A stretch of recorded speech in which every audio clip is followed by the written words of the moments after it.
Hai teman-teman semuanya, sampai jumpa lagi di video kali ini. Saya harap teman-teman sehat selalu dan diberi kelancaran rezeki. Amin, amin, ya robbal alamin. Untuk mengukur seberapa kaya sebuah negara, maka ada beberapa indikator di antaranya produk domestik bruto atau PDB. PDB adalah ukuran pasar dari semua barang dan jasa yang dihasilkan oleh suatu negara dalam satu tahun. Ini mencakup produksi yang dilakukan oleh perusahaan dalam negeri yang beroperasi di dalam negeri. PDB sering digunakan sebagai indikator utama kesehatan ekonomi suatu bangsa. Yang kedua adalah pendapatan nasional bruto atau PDB. PDB adalah ukuran pendapatan yang dihasilkan oleh semua warga negara di suatu negara, baik yang berada di dalam negeri maupun di luar negeri, contohnya seperti TKI. Ini mencakup gaji, laba, dan bunga yang diterima oleh warga negara suatu negara. Yang berikutnya adalah kekayaan bersih atau PDB per kapita. Ini adalah ukuran kekayaan suatu negara yang dihitung dengan membagi total kekayaan bersih suatu negara dengan jumlah penduduknya. Kekayaan bersih meliputi aset seperti properti, saham, dan tabungan yang dikurangi dengan utang dan kewajiban negara. Jika kita melihat data IMF tahun 2023, memunculkan 5 negara terkaya di dunia. Di antara 5 negara terkaya itu, satu berasal dari benua Asia, yakni Qatar. 5 negara kaya tersebut, yang pertama adalah Norwegia. PDB per kapita mereka 88,7 juta US dollar. Urutan keempat, yaitu Qatar. PDB per kapita Qatar sekitar 89,4 juta US dollar. Urutan yang ketiga yaitu Swiss. PDB per kapita Swiss 94,8 juta US dollar. Yang kedua adalah Irlandia 106,9 juta US dollar. Dan negara paling kaya berdasarkan pendapatan per kapita mereka yaitu Luxembourg. PDB per kapita Luxembourg sekitar 180,8 juta US dollar. Melihat data tersebut, tentu sudah jelas Indonesia jauh tidak masuk dalam kategori negara kaya, mengingat PDB per kapita Indonesia dilaporkan hanya sekitar 4,7 juta US dollar pada tahun 2023. Jangankan di tingkat global, di lingkup ASEAN saja Indonesia masih di urutan kelima, di bawah Malaysia dan Thailand, kalau mengenai kekayaan individu atau perorangan. Namun jika kita melihat produk domestik bruto Indonesia secara keseluruhan, saat ini memang jauh di posisi teratas, ya sekitar 1.390 miliar US dollar. Bahkan dengan Thailand pun di posisi kedua mempunyai gap yang cukup jauh, yaitu 580 miliar US dollar. Itu disebabkan, ya karena jumlah penduduk kita itu banyak bro, sekitar 271 juta jiwa. Namun itu saat ini. Kalau berbicara masa keemasan Indonesia pada tahun 2045 nanti, lain cerita.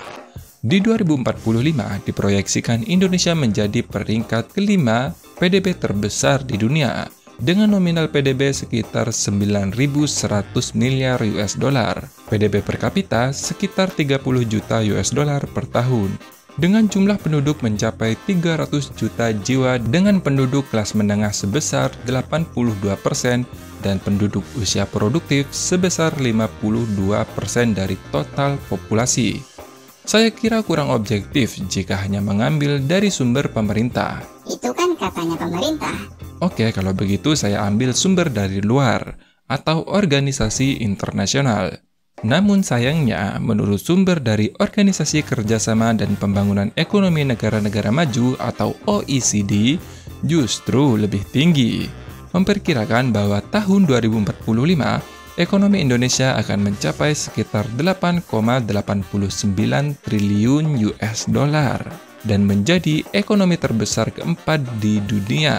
Prediksi tersebut juga dilatar belakangi pada tahun 2030 hingga 2040, Indonesia akan mengalami bonus demografi.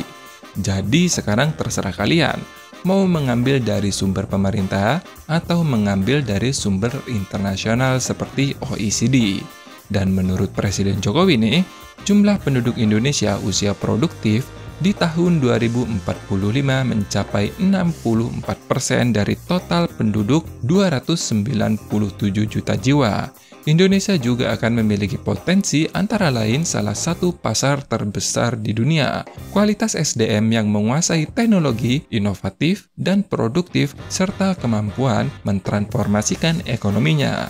Lebih lanjut, alasan lainnya, generasi Indonesia di tahun 2045 merupakan generasi terbaik yang dimiliki oleh Indonesia. Tepat di 100 tahun ulang tahun Indonesia.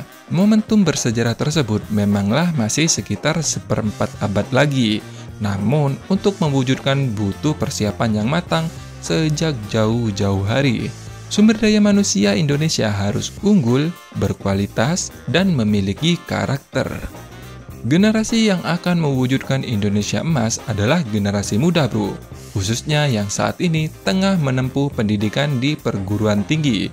Dan jika teman-teman semua melihat saat ini, para mahasiswa atau mahasiswi dan lulusan universitas di jenjang sarjana saat ini berada di usia 20 tahun. Berdasarkan data Kementerian Pendidikan, Kebudayaan, Riset, dan Teknologi atau Kemendikbudristek, jumlah mahasiswa di Indonesia di tahun 2022 mencapai 9,2 juta. Dan pada masa Indonesia berusia 100 tahun yaitu 2045, usia mereka masih sekitar 40 tahun, bro.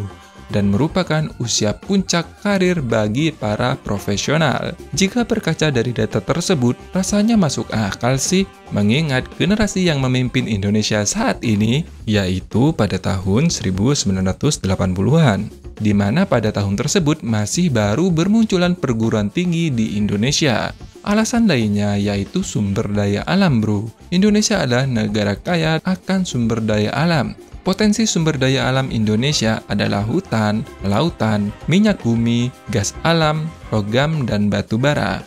Namun bedanya pada saat itu, sumber daya alam Indonesia sudah dikelola sepenuhnya oleh masyarakat Indonesia di dalam negeri. Salah satu kekuatan Indonesia adalah sumber daya alam yang melimpah, bro. Wilayah yang luas dengan keanekaragaman hayati pasti menjadi kekuatan besar bagi Indonesia jika dikelola secara bijak dan berkelanjutan. Nah, di sini nih, syaratnya harus dihilirisasikan atau diindustrialisasikan di dalam negeri agar nilai tambah bisa maksimal untuk kepentingan nasional. Hilirisasi sendiri sudah dimulai atau dimotori pertama kali oleh Presiden Joko Widodo pada tahun 2014. Nikel misalnya telah meningkatkan ekspor besi baja sebesar 18 kali, bro. Ini hanya dalam satu sektor, bayangkan tuh. Pada tahun 2014, ekspor hanya sekitar 16 triliun, tapi pada tahun 2021 meningkat menjadi 306 triliun. Di tahun 2023 ini, pengembangan industri hilir sumber daya alam Indonesia saat ini menjadi salah satu fokus pemerintah dalam mendorong pertumbuhan ekonomi. Hilirisasi merupakan strategi yang dilakukan untuk meningkatkan nilai tambah komoditas yang dimiliki. Dengan adanya hilirisasi, ke depan komoditas yang dimiliki Indonesia bukan lagi bahan baku melainkan barang jadi. Selain meningkatkan nilai jual komoditas, adapun tujuan dari hilirisasi ini yaitu memperkuat struktur industri, menyediakan lebih banyak lapangan kerja, serta meningkatkan peluang usaha di dalam negeri. Nah, cukup di sini teman-teman videonya mengenai alasan Indonesia akan menjadi negara maju dan kaya pada tahun 2045. Semoga informasi ini bermanfaat dan menjadi motivasi generasi-generasi muda di masa yang akan datang. Terima kasih sudah menonton, terima kasih atas dukungannya. Sampai jumpa di video selanjutnya. Bye-bye.